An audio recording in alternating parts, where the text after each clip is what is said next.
Bismillahirrahmanirrahim. Assalamualaikum warahmatullahi wabarakatuh. Alhamdulillah hamdan katsiran tayyiban mubarakan fih kama yuhibbu rabbuna wa yardah. Wa ashhadu an la ilaha illallah wahdahu la syarika lah wa ashhadu anna Muhammadan abduhu wa rasuluh sallallahu alaihi wa ala alihi wa sahbihi wa man sara ala nahjihi wastanna bi sunnatihi ila yaumiddin. Qala Allah ta'ala fil Qur'anil Karim ya ayyuhalladzina amanu taqullaha haqqa tuqatih wa la tamutunna illa wa antum muslimun. Amma ba'du.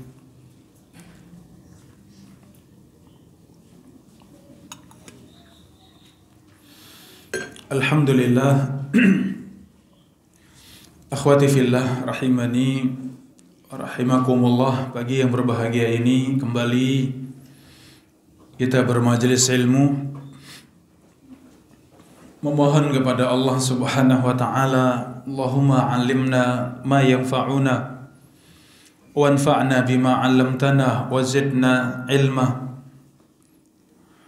Ya Allah, ajarkan kepada kami ilmu yang bermanfaat. Berikan kami manfaat dari ilmu yang kami pelajari dan tambahkan untuk kami ilmu. Akhwati fillah, saudari-saudari, para ummahat, para bunda rahimani wa rahimakumullah.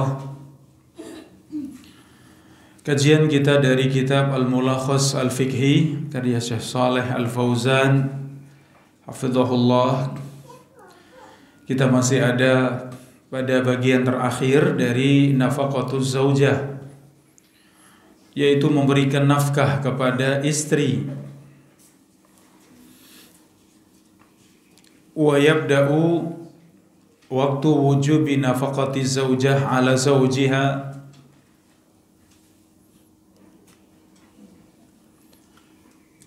min hini taslimi nafsiha lahu.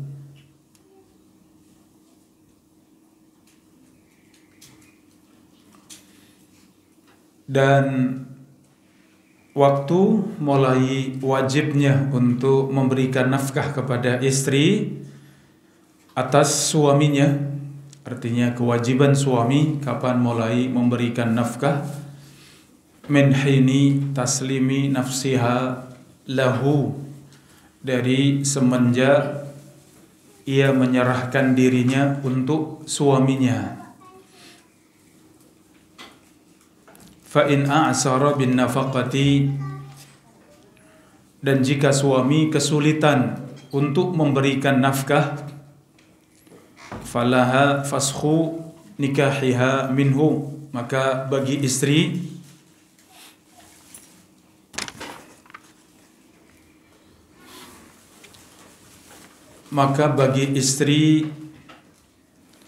untuk bisa meminta cerai darinya, meminta pisah darinya.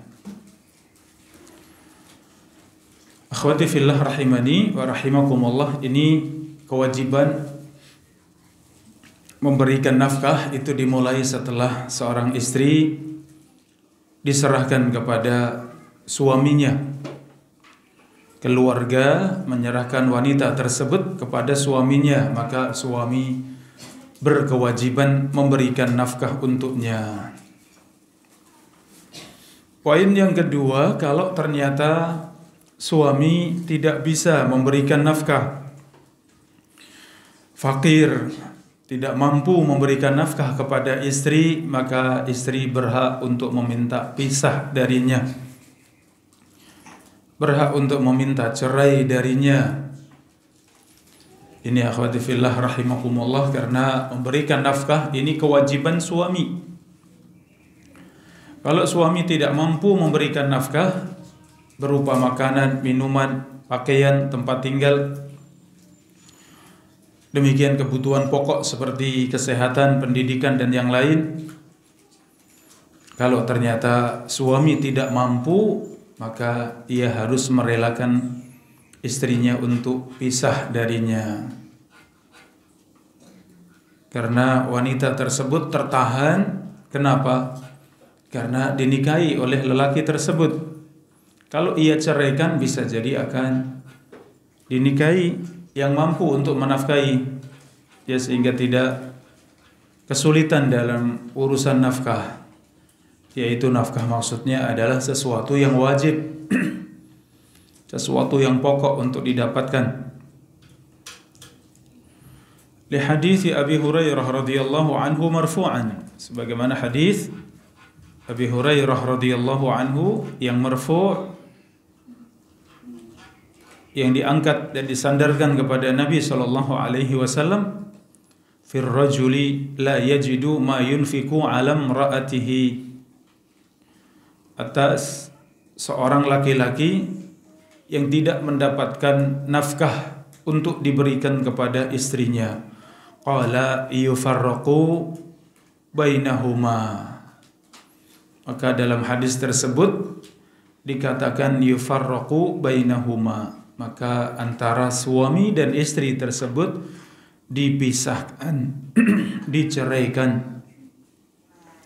Rawahu Daraqutni. Hadis ini diriwayatkan oleh Imam Ad-Daraqutni. Wa liqaulihi ta'ala fa imsakun bima'rufin aw tasrihun bi ihsan. Sebagaimana firman Allah, hendaknya suami menahan istri, mempertahankan sebagai istri dengan cara yang ma'ruf, au tasrihun bi ihsan, atau melepaskannya, menceraikannya dengan cara yang baik.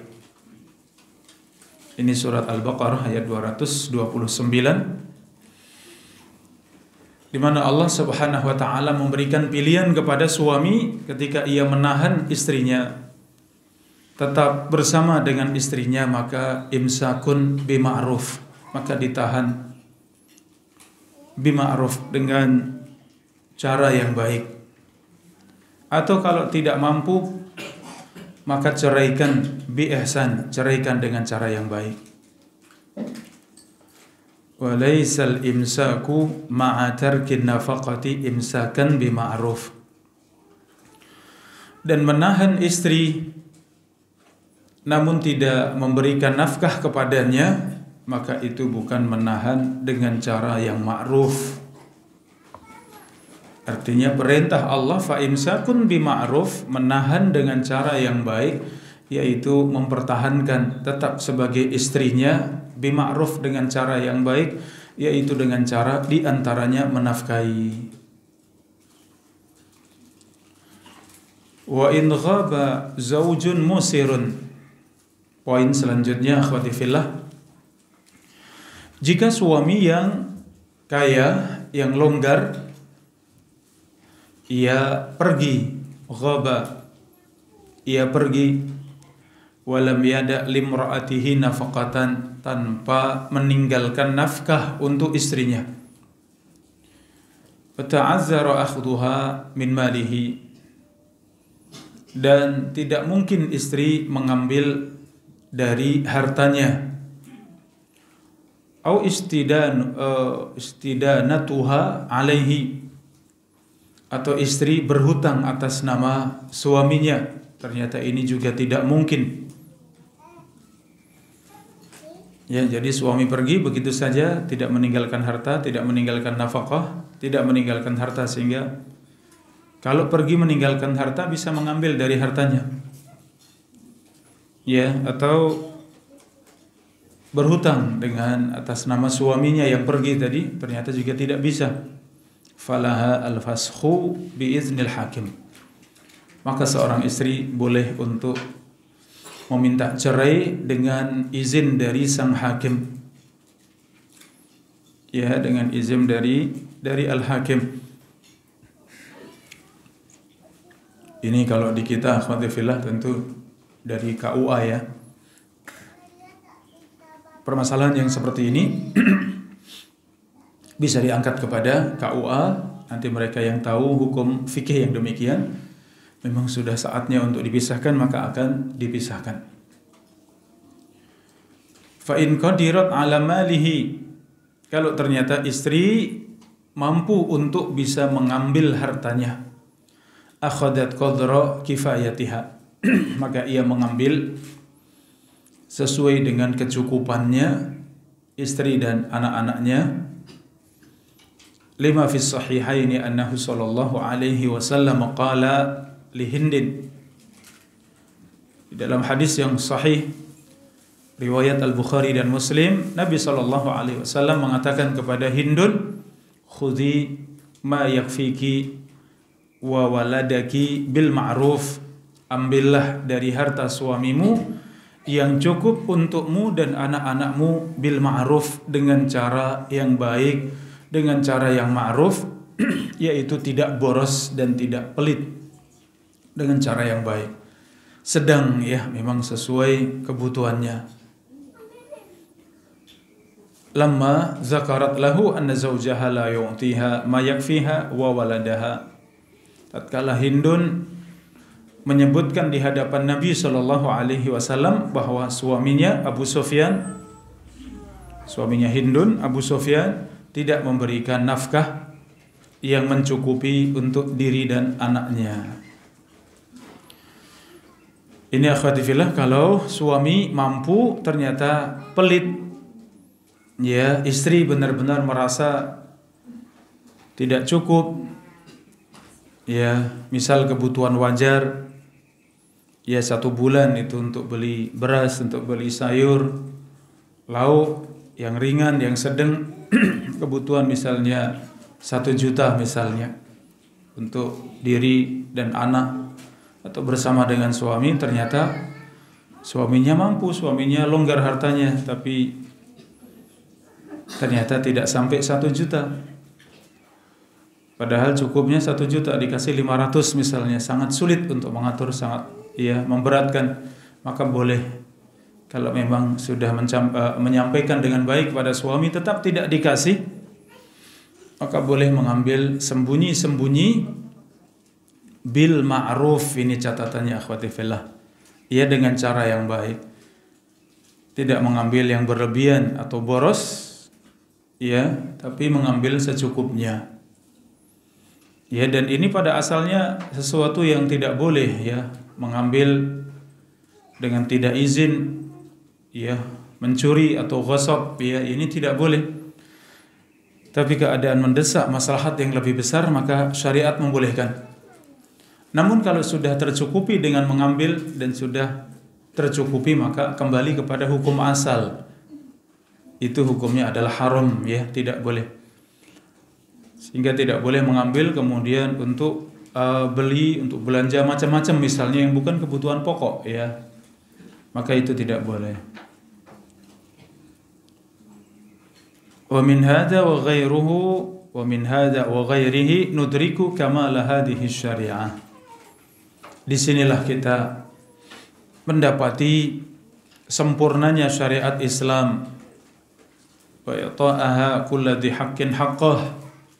Islam memberikan semua hak dengan sempurna. Sya'nuha fi kulli tashri'atiha al-hakimah. Dan demikian dalam semua urusan syariat, maka semua urusannya kamal, semuanya sempurna. Syariat Islam yang penuh dengan hikmah, yang sangat bijak. Faqabbahallahu qauman ya'diluna anha. Maka betapa buruknya satu kaum yang menyimpang dari syariat Islam ila ghairiha minal qawanin al-kufriyah, berpindah kepada hukum-hukum kufur yang dibuat oleh manusia, berpindah dari hukum-hukum yang sempurna di dalam Islam menyimpang kepada hukum-hukum manusia yang dibuat oleh manusia. Afa hukmal jahiliyati yabghun, apakah dengan hukum jahiliyah mereka inginkan? Wa man ahsanu minallahi hukman liqaumin yuqinun. Dan siapakah yang lebih mulia hukumnya bagi orang-orang yang beriman? orang-orang yang yakin. Taib ini akhwati fillah, selesai dari bab nafaqatu zaujah. Kita lanjutkan pada nafaqatu al-aqarib wal mamalik. Bab yang menjelaskan tentang nafkah untuk kerabat. Demikian juga mamalik, budak, hamba sahaya, demikian juga binatang. Al-muradu huna bi aqaribil insan, maksud daripada kerabat seseorang, kullu man yarithuhu bi fardin aw ta'sibin, yaitu semua yang mewarisinya baik dengan fardu atau dengan asabah. Siapa yang dimaksudkan nafaqatul aqarib, nafkah untuk kerabat? Siapa itu kerabat? Semua yang menjadi ahli waris bagi seseorang, baik menjadi ahli waris karena sebab bagian fardu. Fardu itu kalau setengah, seperempat, seperdelapan, sepertiga, seperenam, itu namanya fardu. Atau ta'sib atau asabah, setelah fardu mengambil ada sisa, sisa itulah namanya asabah. Ya, apakah mengambil dengan fardu atau sebagian ahli waris mengambil dengan cara asabah? Kalau ada sisa maka disebut dengan asabah. Wal muradu bil mamalik ma tahta milkil insan. Adapun yang kedua setelah aqarib adalah mamalik. Siapa itu mamalik? Yaitu apa yang dikuasai oleh seseorang. Minal ariqa wal bahaim, apakah itu budak atau binatang ternak. Ya, budak dan binatang ternak masuk dalam penamaan mamalik, yang itu menjadi kewajiban pemiliknya untuk menafkahi budak, untuk menafkahi binatang ternak. Wa yushtaratu liwujubil infaq 'alal qarib idza kana min amudai an-nasab, dan disyaratkan wajibnya memberikan infak kepada kerabat. Apa syaratnya? Idza kana min amudai an-nasab, jika kerabat tersebut adalah dari dua amud, ya, maksudnya adalah usul dan furu'. Ya, usul seseorang yaitu ayah, ibu, kakek, nenek dan seterusnya, itu usul. Adapun furu' adalah anak, cucu, cicit dan seterusnya, itu yang disebut dua amud nasab. Maka menafkahi mereka hukumnya wajib ketika mereka tidak mampu menafkahi orang tua, menafkahi kakek nenek. Tentu kalau kakek nenek ini, kalau orang tua sudah tidak ada atau orang tua juga tidak mampu, maka yang cucu wajib menafkahi. Tapi kalau anak langsung mampu menafkahi, maka cucu tidak wajib. Demikian juga menafkahi anak, cucu, cicit, ini juga wajib ya. Kalau tadi orang tuanya tidak mampu, maka kakeknya yang menafkahi. Ya, anaknya, cucunya tidak mampu, maka buyutnya yang menafkahi. Demikian. Ini yang disebut amudai an-nasab. Wahum walida al-munfik, yaitu dua orang tua al-munfik yang memberikan nafkah. Wa ajdaduhu wa in alau, dan kakek-kakeknya, kakek neneknya, wa in alau, walaupun ke atas buyut ya. Demikian seterusnya, wa auladuhu wa in nazalu, dan anak-anaknya walaupun terus ke bawah, anak, cucu, cicit. Maka ini wajib untuk diberikan nafkah, wajib untuk dinafkahi. An yakunal munfaq alaihi minhum faqiran la yamliku syai'an. Kerabat yang dinafkahi, yang wajib untuk dinafkahi siapa? Minhum faqiran, di antara kerabat yang fakir. Di antara kerabat yang fakir. Fakir itu sangat miskin. Ya, lebih parah daripada miskin. Kata Syekh Al-Utsaimin, miskin adalah yang tidak mampu memenuhi kebutuhannya. Adapun fakir tidak mampu memenuhi setengah kebutuhannya. Yaitu kalau dibedakan antara fakir dengan miskin. Maka kalau ada kerabat yang kita menjadi salah satu ahli waris, kerabat yang fakir tersebut seandainya meninggal dan punya harta, kita termasuk ahli warisnya, maka kita berkewajiban memberikan nafkah kepada kerabat yang fakir tersebut. La yamliku syai'an, kerabat yang tidak memiliki sesuatu. Ini yang pertama. Aw la yamliku ma yakfihi, atau yang kedua, ia memiliki tapi tidak cukup. Ya miskin tadi mungkin punya, tapi hidup sangat susah, tidak cukup. Ya, ini juga wajib kita nafkahi.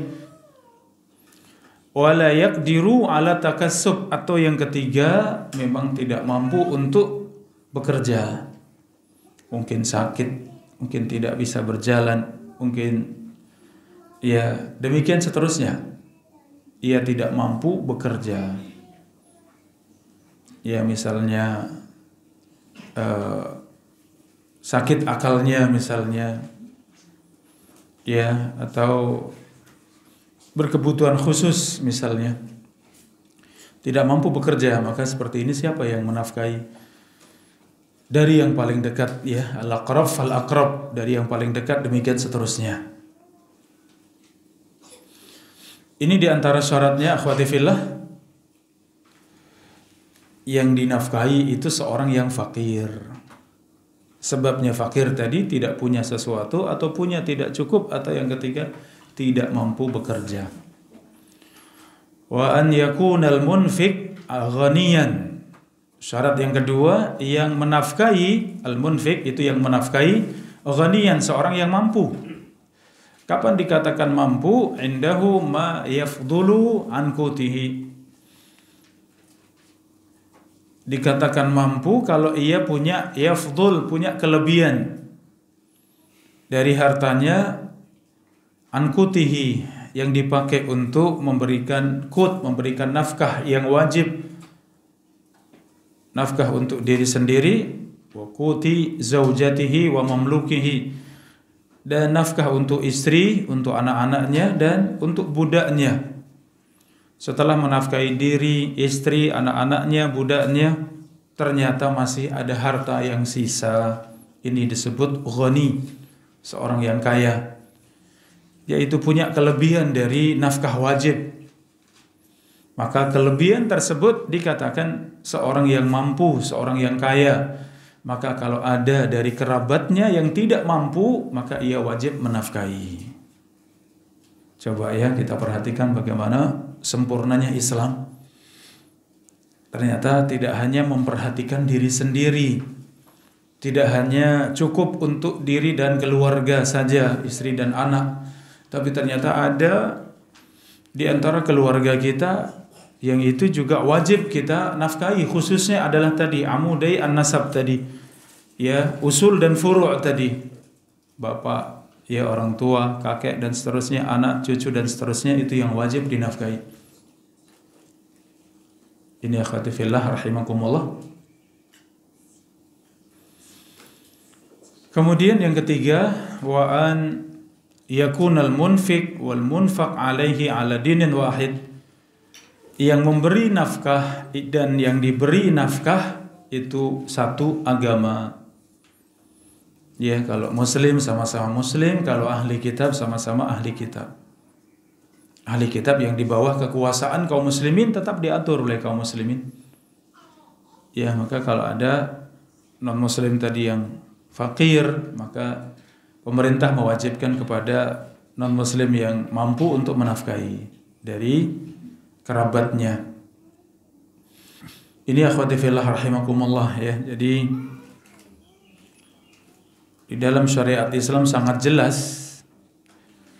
seperti yang kita sampaikan, bahwa seorang wanita ini selalu dinafkahi, selalu dijaga, dipenuhi kebutuhannya dari semenjak lahir, dipenuhi oleh orang tuanya. setelah menikah dipenuhi oleh suaminya.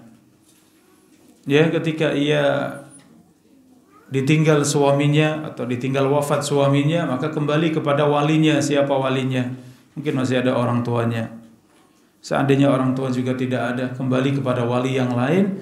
Dan siapa yang memberikan nafkah? Si wanita, si ibu janda tersebut yang memberikan nafkah kalau memang tidak mampu.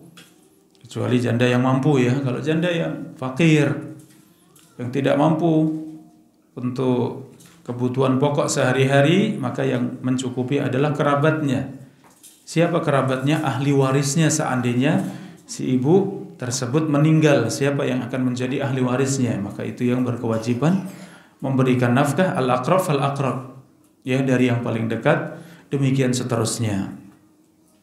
Artinya kewajiban yang paling besar adalah yang paling dekat, sesuai dengan bagian dalam warisan. Seandainya ibu tersebut meninggal, siapa yang paling besar warisannya, maka yang paling besar kewajiban memberikan nafkah kepadanya. Ini akhwati fillah rahimakumullah. Wa in kana al-munfaqu alaihi min ghairi auladil munfiq wa abaihi. Kalau ternyata yang diberikan nafkah itu bukan dari anak-anaknya, bukan dari orang tuanya, maksudnya bukan dari usul dan furu'. Yang diberi nafkah bukan dari usul, bukan juga dari furu'. Usturita ziyadatan ala dzalika, maka disyaratkan dengan syarat tambahan selain yang disebutkan tadi, 3 tadi. Kaunul munfiq warisan lil munfaq alaihi. Syarat tambahannya adalah yang memberikan nafkah itu menjadi ahli waris atas yang dinafkahi. Ya, yang memberikan nafkah itu seandainya yang diberi nafkah itu meninggal, maka ia menjadi ahli warisnya. Ya, warisan, ia menjadi ahli warisnya untuk yang diberikan nafkah. Ya, tadi bicara kewajiban yang paling besar adalah yang usul dan furu'. Kalau ayah dan ibu sudah tidak mampu, mungkin sudah tua, sudah tidak bisa bekerja, sudah tidak mampu untuk mencari nafkah, maka siapa yang menafkahi? Anaknya. Karena ia yang paling besar mendapatkan warisan seandainya orang tua meninggal. Ya, ternyata ada kakeknya juga yang sudah tua renta, sudah tidak mampu. Siapa yang menafkahi? Cucunya. Kalau anaknya sudah tidak ada, maka yang menafkahi adalah cucunya yang mampu. Ya, demikian anak dan cucu. Ternyata ada anak yang tidak mampu, ada cucu yang tidak mampu, sedangkan si kakek ini ternyata mampu, kaya, ya, atau punya harta, punya kelebihan dari nafkah wajib, maka ia berkewajiban menafkahi. Ini semua akhwati fillah, ya, kalau seorang tidak mampu bekerja tadi, ya, memang fakir, tidak punya apa-apa, atau punya tidak cukup, atau yang ketiga tidak mampu bekerja. Tapi kalau sudah balik, sudah dewasa, badannya kuat, mampu bekerja, maka wajib untuk bekerja. Bukan mengandalkan kepada nafkah yang lain, ya. Tidak mengandalkan nafkah dari kerabatnya, karena ia seorang yang mampu, badannya kuat, badan kuat, mudah untuk bekerja. Ya, mau bekerja di bangunan, mau bekerja di sawah, ya, mau bekerja ini dan itu, mudah untuk cari pekerjaan dan mampu untuk menafkahi diri sendiri. Ya, yang dimaksudkan anak cucu tadi itu yang memang tidak mampu atau tidak mampu bekerja, ya, atau benar-benar belum punya pekerjaan dan fakir, ya, maka wajib untuk ditanggung yang demikian, dinafkahi. Ad-dalilu ala wujubi nafaqatil walidain ala waladihi ma qauluhu ta'ala. Dan dalil kewajiban memberikan nafkah kepada kedua orang tua atas anaknya, firman Allah, wabil walidaini ihsana, dan hendaknya berbuat ihsan kepada kedua orang tua. Surat Al-Baqarah ayat 83. Wa minal ihsan al-infaq alaihima, di antara bentuk berbuat baik kepada kedua orang tua adalah al-ihsan, yaitu dengan cara berbuat baik kepadanya, bal dzalika min a'dham al-ihsan ilal walidain, bahkan memberikan nafkah kepada kedua orang tua termasuk dari ihsan yang paling besar untuk kedua orang tua. Ini akhwati fillah ya.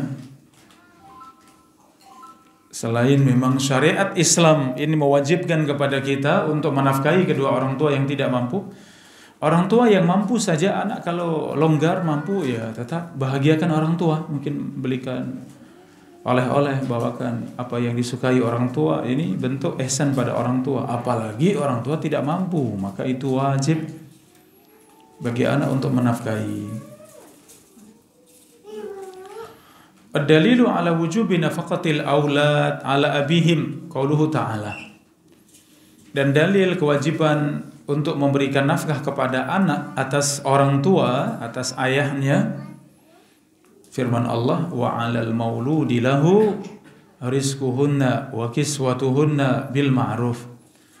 Dan wajib atas al-mauludu lahu, yang dilahirkan untuknya, maksudnya ayah. Al-mauludu lahu itu ayah, bapak. Maka wajib atas bapak rizquhunna, untuk memberikan nafkah, wa kiswatuhunna, memberikan makanan, memberikan pakaian, bil ma'ruf, dengan cara yang baik. Surat Al-Baqarah ayat 233. Ai wa 'alal mauludi lahu wa huwal ab rizquhunna, wajib atas ayah untuk memberikan rizki, ta'amul walidat, yaitu untuk memberikan makanan pokok, wa kiswatuhunna ay libasuhunna, memberikan pakaian, bil ma'ruf, dengan cara yang baik, bima jarat bihi 'adatu amsalihinna fi baladihinna, ia memberikan nafkah kepada istri, kepada yang wajib ditanggung termasuk anak-anak, memberikan nafkah pada mereka itu dengan cara yang ma'ruf, dengan cara yang baik. Maksudnya apa? Ma'ruf bima jarat bihi 'adatu amsalihinna fi baladihinna, dengan cara yang ma'ruf, yaitu yang jara yajri, yang berjalan, yang berlaku pada 'adatu amsalihinna, kebiasaan untuk wanita yang semisal itu di fi baladihinna, di negerinya, di kotanya. Ya, wanita yang setingkatan dengan istri kita, ya, di kampung halamannya itu, bagaimana mereka memberikan nafkah untuk wanita seperti itu. Wanita kelas bawah, kelas menengah, kelas atas, ya tentu tidak sama. Wanita kota, wanita kampung tentu tidak sama, sesuai dengan uruf atau adah yang berlaku di sana. Kemudian ala qadri al-maisarah, sesuai juga dengan kemudahan, kemampuan suami, min ghairi israfin wala iqtar, tanpa boros, israf, wala iqtar, tanpa pelit. Wa qad qala an-nabiy sallallahu alaihi wasallam khudhi ma yakfiki wa waladaki bil ma'ruf, sebagaimana sabda Nabi sallallahu alaihi wasallam, ambillah wahai Hindun, tadi ceritanya, wahai Hindun, dari suamimu Abu Sufyan, ma yakfiki, harta yang cukup untukmu, wa waladaki, dan anakmu, bil ma'ruf, tapi mengambil dengan cara yang baik. Ya, tidak berlebih-lebihan, tidak melampaui batas, sesuai dengan kebutuhan pokok tentunya. Ini akhwati fillah rahimakumullah. Ya, kewajiban orang tua memberikan nafkah kepada anak atau memberikan nafkah kepada istri. Adapun istri sudah dikhususkan tadi ya pada bahasan yang bab yang sebelumnya ya. Bahkan kalau suami tadi tidak mampu memberikan nafkah, maka wajib untuk menceraikan istrinya. Ya, kalau suami tidak mampu untuk memberikan nafkah, seperti contoh ya, suami jatuh sakit misalnya, sehingga lumpuh, la qadarullah, sehingga suami lumpuh tidak bisa bekerja. Ternyata yang menjadi tulang punggung istrinya. Bagaimana posisi seperti ini? Istri boleh meminta cerai dari suaminya. Ya, karena suami tidak mampu memberikan nafkah. Kalau memang tidak mampu untuk bertahan bersama suami yang tidak bisa bekerja. Ya, sedang ia juga tidak mungkin untuk bekerja misalnya, atau tidak mau untuk bekerja, karena wanita tidak wajib untuk bekerja. Sehingga lebih baik ia memutuskan untuk minta cerai dari suaminya karena tidak bisa memberikan nafkah misalnya, maka boleh. Baik nafkah lahir maupun batin. Ya, seorang suami yang sakit sehingga tidak bisa memberikan nafkah batin karena sakit berat misalnya. Bagaimana posisi istri? Boleh meminta cerai. Para ulama memberikan batas 1 tahun. Mungkin impoten tadi tidak bisa memberikan nafkah batin tadi, mungkin di musim panas mampu, di musim dingin tidak, atau di musim dingin mampu, di musim panas tidak. Dikasih kesempatan 1 tahun. 1 tahun tetap tidak bisa, maka istri berhak untuk meminta cerai dari suaminya karena tidak bisa memberikan nafkah batin. Ya, ini mungkin banyak yang tidak tahu ya. Maka pentingnya kita bermajelis ilmu, ya di mana itu semua dijelaskan di dalam syariat Islam, khususnya dalam fikih ya. Itu dijelaskan semuanya. Kalau kita kembali kepada Al-Quran dan Sunnah, maka menjawab semua permasalahan kita. Ya, sampai pun dalam permasalahan rumah tangga. Ini akhwati fillah rahimakumullah. Terkait dengan nafkah, demikian juga nafkah selain daripada istri, nafkah kerabat dan mamalik ya, pada bab yang kedua ini. Wa dalilu ala wujubi nafaqatil qarib alladhi yarithuhu al-munfiqu bi fardin aw ta'sibin qauluhu ta'ala. Adapun dalil kewajiban memberikan nafkah kepada kerabat yang memberikan nafkah itu mewarisi, kalau yang dinafkahi itu mati, meninggal, baik mewarisi dengan fardu atau dengan asobah, dengan ta'sib. Wa 'alal warithi mislu dzalik. Surat Al-Baqarah 233 Allah juga menambahkan wa 'alal warithi mislu dzalik, dan atas ahli waris juga berkewajiban memberikan nafkah. Ya, atas ahli waris untuk memberikan nafkah kepada orang tersebut. Seandainya orang tersebut meninggal, maka seseorang menjadi ahli warisnya. Maka ketika ia belum meninggal, ia masih hidup dan tidak mampu, maka wajib bagi ahli warisnya untuk menafkahi. Wali anna bainal mutawaritsaini qarabatan.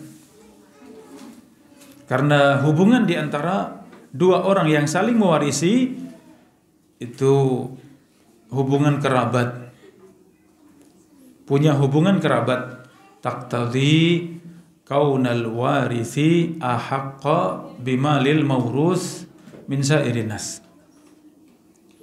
Yang taqtadhi, yang mengharuskan kaunal waris, seorang ahli waris, ahaqqa bimalil mawrus, lebih berhak untuk mendapatkan harta seorang yang diwarisi, seorang yang meninggal dan diwarisi, min sairin nas, daripada yang lain, daripada manusia yang lain.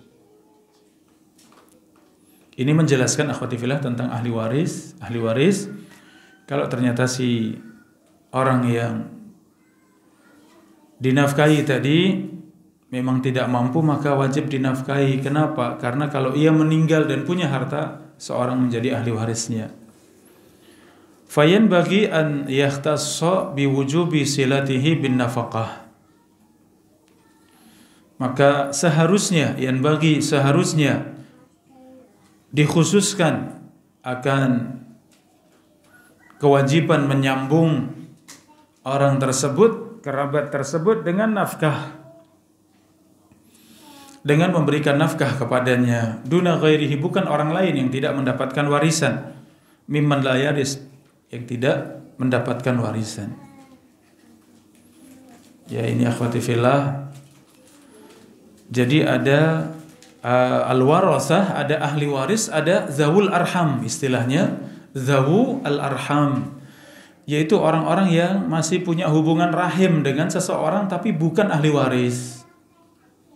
Ya, misal seorang bapak punya anak laki-laki. Ya, seorang bapak punya anak laki-laki, punya anak perempuan, maka ahli warisnya tadi anak laki-laki dan perempuan. Mungkin punya istri, maka istri ya termasuk ahli warisnya. Si bapak ini punya mungkin punya paman, mungkin punya saudara. Karena ia memiliki anak laki-laki, maka menutup tadi pamannya si bapak tersebut, saudara kandungnya bapak tersebut, itu semua tertutup, tidak mendapatkan warisan. Kenapa? Ada anak laki-laki. Maka si paman, si saudara kandung itu namanya zawul arham. Itu orang-orang yang menjadi rahimnya, punya hubungan rahim tapi bukan warasah, bukan ahli waris. Ya, kalau ternyata si bapak tadi punya anak perempuan saja, tidak punya anak laki-laki, lah tadi saudara kandungnya, bisa jadi pamannya nanti akan mendapatkan warisan karena tidak ada anak laki-laki. Maka posisinya menjadi asabah untuk ia mendapatkan sisa dari warisan atau asabah tadi. Ya, seperti itu dibahas dalam ilmu waris. Siapa saja yang menjadi ahli warisnya. Jadi setiap orang itu walaupun belum meninggal sebenarnya sudah bisa ditentukan siapa ahli warisnya. Sehingga ahli waris tadilah itu yang mereka berkewajiban memberikan nafkah kalau seseorang tidak mampu. Ya. Jadi bisa digambarkan, la qadarullah, seandainya kita tidak mampu, misalnya siapa yang wajib menanggung kita? Maka ahli waris kita. Maka dilihat siapa saja ahli warisnya. Dalam ilmu waris itu dipelajari, kemudian fulan sekian dapat sekian, dapat sepertiga, yang ini dapat seperenam, yang ini dapat setengahnya, dan seterusnya. Itu bisa diketahui, oh ini ahli warisnya. Mereka lah yang paling wajib untuk menanggung seorang yang tidak mampu tadi. Ya, ini akhwati fillah rahimakumullah. Fa fi hadhihi al-ayah wa hiya qauluhu ta'ala wa 'alal warithi mithlu dzalik. Dan di dalam ayat ini firman Allah wa 'alal warithi mithlu dzalik, dan bagi yang mewarisi atau ahli waris mithlu dzalik, berkewajiban juga untuk memberikan nafkah. Ala warisil waladi ghairi walidihi, ahli waris anak tersebut selain dari ayahnya. Alladhi yakunu bihaitsu law mata hadzal waladu lahu malun warathahu. Maksudnya adalah jika anak tersebut meninggal, maka orang tersebut menjadi ahli waris dari harta yang ditinggalkan anak tersebut. Minal infaq ala tifli, maka ia berkewajiban untuk memberikan nafkah kepada anak tersebut. Mislu ma ala walidihi min dalik, seperti pada kewajiban ayahnya kepada anaknya. Ya, ini maksudnya akhwati fillah. Kalau ternyata ada seorang anak, ternyata ayahnya sudah meninggal, ayahnya sudah tidak ada, yatim.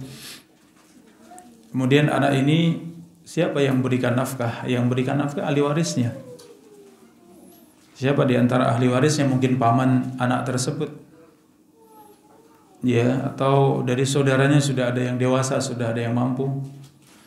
Maka itu yang berkewajiban memberikan nafkah. Ini akhwati fillah pada poin ini maksud wa 'alal warithi mithlu dzalik, dan semua yang menjadi ahli waris berkewajiban untuk memberikan nafkah bagi yang tidak mampu. Jadi mudahnya akhwati fillah, kalau di antara keluarga kita ada yang tidak mampu, langsung kita cari siapa ini ahli warisnya. Ya, kita melihat ada bibi misalnya, seorang bibi sebatang kara, artinya tidak ada suaminya. Bibi tadi tidak punya anak juga. Ya, orang tuanya sudah tidak ada. Ya, ini bibi ini siapa ahli warisnya? Ini bisa dihitung atau ditentukan siapa ahli warisnya sesuai dengan aturan warisan di dalam Al-Quran, di dalam syariat. Maka bisa ditulis bibi seandainya meninggal, siapa ahli warisnya? Fulan sekian. Maka ahli waris tadilah yang berkewajiban. Semakin besar bagiannya, bagian warisannya, setengahnya, 2/3-nya, demikian, 1/3-nya itu semakin besar, maka semakin besar pula kewajiban dibagi di antara mereka. Oh, kita ini ahli warisnya. Sampaikan pada keluarga, ternyata ahli warisnya adalah kita semuanya. Dan sesuai dengan bagian warisan, saya 1/3, Anda 1/6, maka juga kewajibannya seperti itu. Sampaikan, maka berkewajiban menanggung si bibi yang tidak mampu tadi. Ya, seperti itu gambarannya. Jadi kalau ada dari kerabat kita, rahim kita ada yang benar-benar tidak mampu, fakir, ya tidak punya harta atau tidak cukup atau memang tidak bisa bekerja, maka itu yang kita pikirkan. Dalam Islam itu menjadi kewajiban kita, khususnya adalah ahli waris. Ya, kalau umumnya mungkin berpikiran, itu yang paling kaya, dia paling kaya, dia yang seharusnya membantu, ya. Tapi dalam Islam bukan dengan perasaan, tapi dengan sesuatu yang jelas, dengan ilmu, ya. Maka harus ditentukan siapa ahli warisnya, maka ia yang menafkahi. Wa qala ta'ala wa ati dzal qurba haqqahu. Dan firman Allah, dan berikanlah kepada kerabat haknya. Surat Al-Isra ayat 26, berikanlah kepada kerabat haknya. Wa ghairu dzalika minal adillati ala wujubi nafaqatil aqarib al-muhtajin ala qaribihim al-ghani. Demikian juga dalil yang lain yang menunjukkan kewajiban memberikan nafkah kepada kerabat yang muhtajin, kepada kerabat kita yang membutuhkan, atas ahli warisnya atau kerabatnya al-ghani yang kecukupan. Warawa Abu Dawud anna rajulan sa'ala Nabiya sallallahu alaihi wasallam man abarru. Dalam riwayat Abu Dawud rahimahullah, seorang bertanya kepada Nabi sallallahu alaihi wasallam, kepada siapa aku berbakti, kepada siapa aku berbuat baik? Qala ummaka wa abaka wa ukhtaka wa akhaka. Kata Nabi sallallahu alaihi wasallam, jawabannya, engkau berbuat baik, berbuat ihsan kepada ibumu, kemudian ayahmu, kemudian saudarimu, kemudian saudaramu. Ya, ternyata saudari didahulukan dari saudara. Saudari kandung, saudari sebapak atau seibu lebih dahulu daripada saudara sebapak, saudara sebapak dan ibu, saudara kandung, ya, atau saudara sebapak dan seibu. Kenapa? Karena wanita ini tadi dinafkahi dari semenjak lahir sampai meninggal, itu dinafkahi, ditanggung. Ya, seandainya ia mampu bekerja, ya Masya Allah, selama itu kerja yang syar'i, ya, tetap di rumah misalnya, atau keluar rumah tapi yang boleh dan tetap bisa menjaga diri, tetap syar'i, alhamdulillah, ia kecukupan. Tapi seandainya tidak bekerja pun tidak masalah, karena tidak ada kewajiban untuk bekerja, kecuali keadaan mendesak, memang keharusan, ya, tidak ada keluarga yang faham untuk menanggung nafkah. Sedang ia bersama dengan anak-anak, ditinggal suami misalnya, bagaimana? Ya harus bekerja misalnya, ya. Itu keadaan yang mendesak, ya, untuk bekerja, padahal asalnya harusnya yang menanggung adalah ahli warisnya, kerabatnya. Ini akhwati fillah, dan Rasulullah menyebutkan siapa yang paling berhak untuk dinafkahi, ibumu, ayahmu, saudarimu, baru saudaramu. Wa li Nasa'i sahahahu al-Hakim bin hadits Tariq al-Muharibi wabda biman ta'ul. Kata Nabi SAW, dan mulailah dengan yang wajib kamu tanggung, man ta'ul, yang wajib engkau tanggung, ummaka wa abaka wa ukhtaka wa akhak, ibumu, ayahmu, saudarimu dan saudaramu. Thumma adnaka, kemudian yang terdekat dan terdekat, dan seterusnya siapa yang paling dekat. Wa hadzal haditsu yufassiru qaulahu ta'ala wa ati dzal qurba haqqahu. Hadis ini menafsirkan firman Allah tadi, wa ati dzal qurba haqqahu, dan berikanlah kepada para kerabat haknya. Siapa itu kerabat?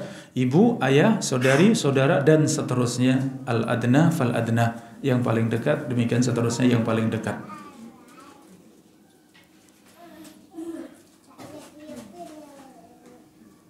Tayyib akhwati fillah rahimani wa rahimakumullah. Mungkin kita sampai di sini, di sisa waktu untuk tanya jawab, dipersilahkan kalau ada pertanyaan dari akhwat. Jazakallahu kepada Ustaz Mantan atas penyampaian materinya.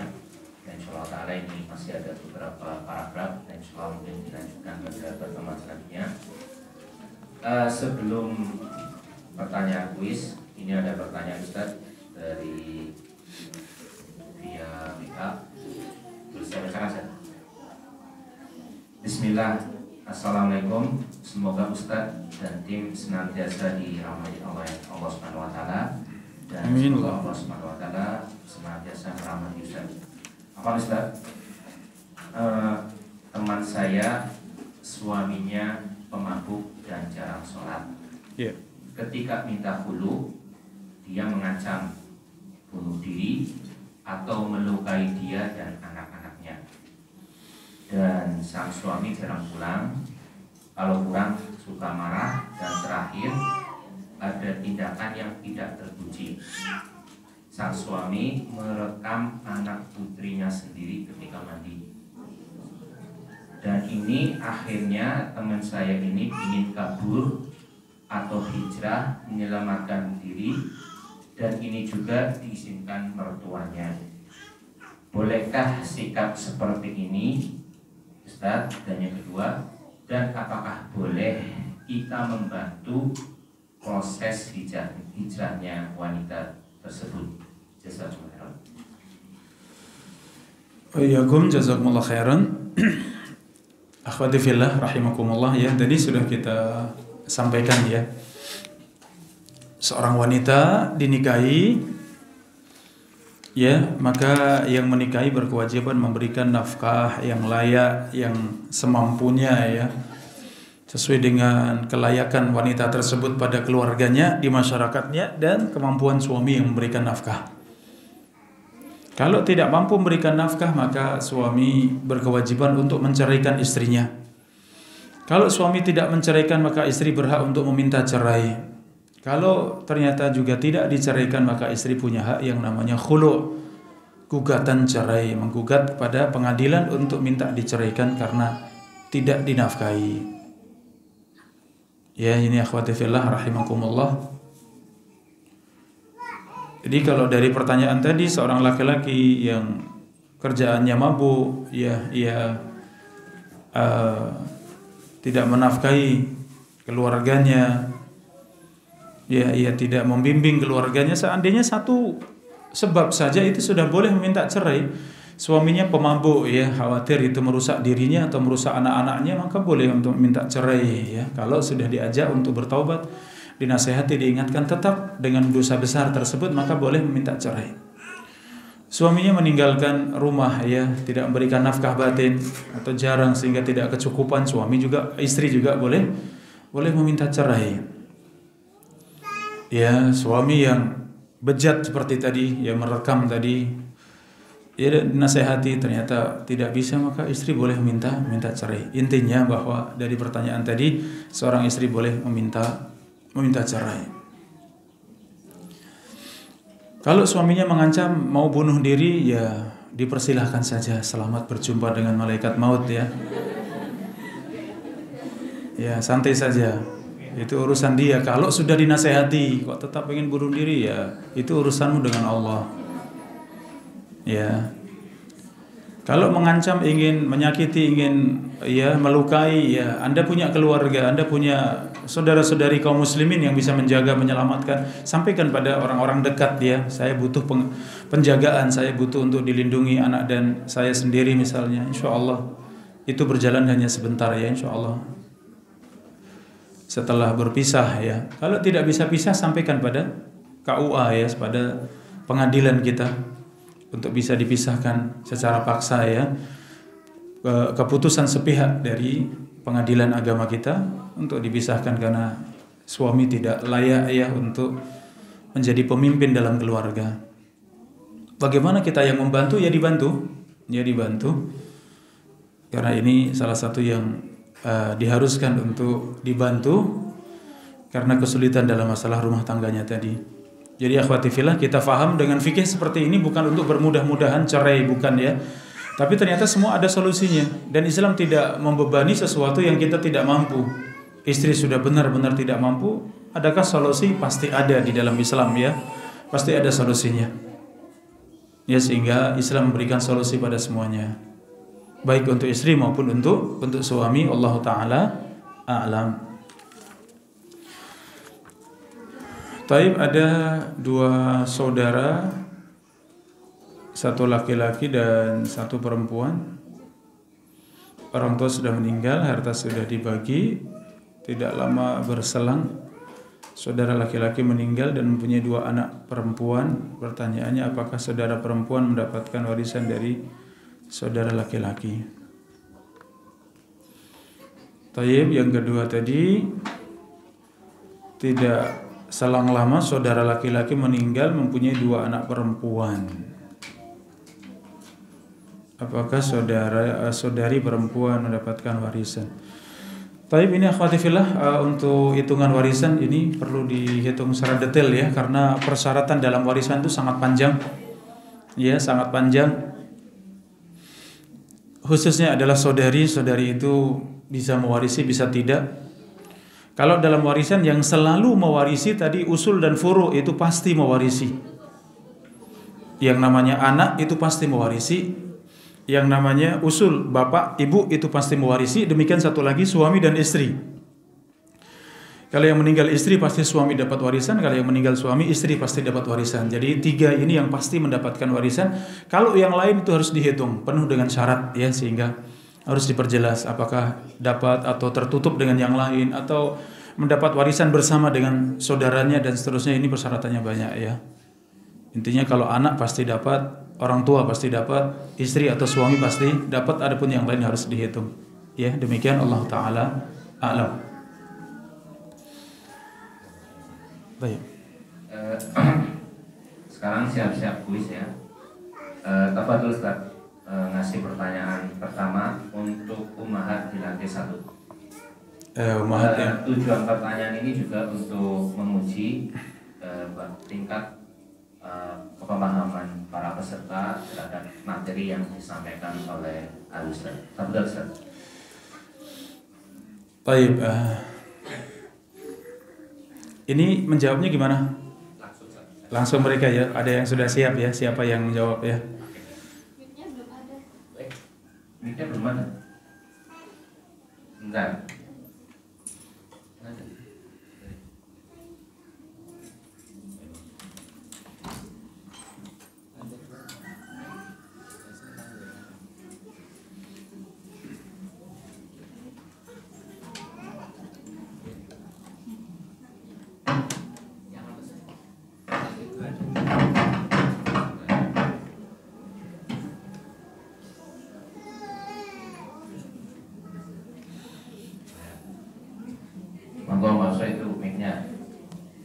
Silakan ngacung dulu sebelum pertanyaan yang berani. Sebelum pertanyaan, silakan yang berani ngacung dulu. Ada enggak? Lantai 1, Ummaso ada enggak yang ngacung? Salah nggak apa-apa ya. Salah nggak apa-apa. Ada enggak? Ada, ya udah. Silakan maju ke depan dulu, pegang mic-nya. Ya, monggo Ustaz. Ya, pertanyaannya, siapakah seorang yang berhak untuk dinafkahi? Ya, dari tadi kerabat tadi ya, kita bicara tentang kerabat tadi, nafkah untuk kerabat. Kerabat yang mana yang berhak untuk dinafkahi? Bismillah. Kerabat yang wajib dinafkahi yaitu ibu, bapak, cucu, cicit, orang tua yang tidak mampu. Terus itu aja Ustaz. Tayyib. Ya. Jadi yang tidak mampu ya dari usul dan furu ya. Yang tidak mampu dari usul dan furu. Usul itu ayah, ibu, kakek, nenek. Demikian furu, anak dan cucu ya. Yang tidak mampu ya. Tayyib, ahsan. Barakallahu fikum ya. Kita hargai keberaniannya. Masya Allah. Pertanyaan kedua untuk lantai 2. Ummahat lantai 2, silakan pertanyaan dulu Ustaz. Ya, pertanyaannya untuk yang kedua, siapa yang dikatakan mampu ya untuk menafkahi dari kerabat, siapa yang dikatakan mampu sehingga berkewajiban untuk menafkahi? Monggo, Mahat di lantai 2. Ada enggak? Itu jawabannya ada dalam kitab belum? Gimana Umat? Di lantai 2 ada? Ada, ya, monggo. Mic-nya bisa enggak? Bisa. Ya, monggo.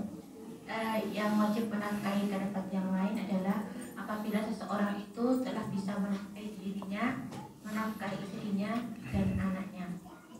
Baik. Dan itunya apa? Budaknya. Baik, ahsan, masya Allah. Alhamdulillah. Berarti faham akhwati fillah ya pelajaran untuk kali ini. Pertanyaan ketiga terakhir, Ustaz. Oh, yang terakhir masih ada ya? Satu. Iya. Kalau bisa yang jawab yang belum dapat itu ya, yang belum dapat kuis kemarin dinamakan. Tayyib, yang ketiga firman Allah wa 'alal warisi mislu dzalik. Apa maksudnya? Monggo, lantai 1. Wa 'alal warisi mislu dzalik.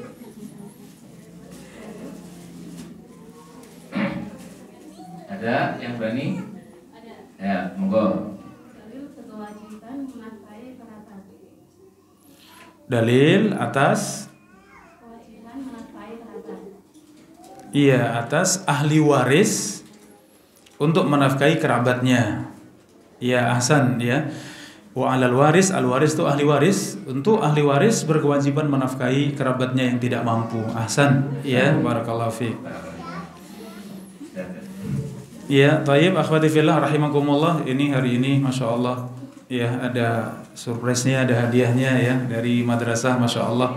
Alhamdulillah. Buat yang dapat atau yang belum, Insya Allah lain waktu ya, Insya Allah menyusul biidznillah. Dan demikian kajian kita di kesempatan pagi yang mulia ini. Walhamdulillah. Seperti doa kita ya, ya Allah ajarkan kepada kami ilmu yang bermanfaat.